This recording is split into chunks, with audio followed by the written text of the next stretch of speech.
తెలంగాణ అసెంబ్లీలో బీఆర్ఎస్ వాయిదా తీర్మానం ఇచ్చింది. ఫార్ములా ఈ రేసుపై చర్చించాలని బీఆర్ఎస్ వాయిదా తీర్మానం ద్వారా కోరింది.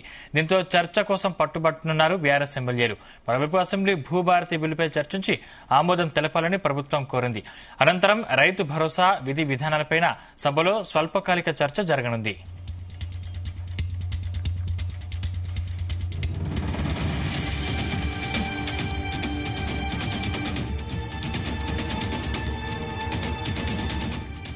అసెంబ్లీలో భూభారతి బిల్లును మంత్రి పొంగులేటి ప్రవేశపెట్టారు. కొత్త 66 చట్టాన్ని తీసుకురానుండగా భూ సమస్యల పరిష్కారమే లక్ష్యంగా భూభారతి చట్టం తీసుకొస్తున్నట్లు తెలిపారు.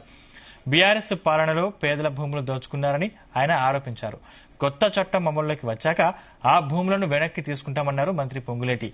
సభలో భూభారతిపై బీఆర్ఎస్ కాంగ్రెస్ నేతల మధ్య తీవ్ర చర్చ జరగనుంది.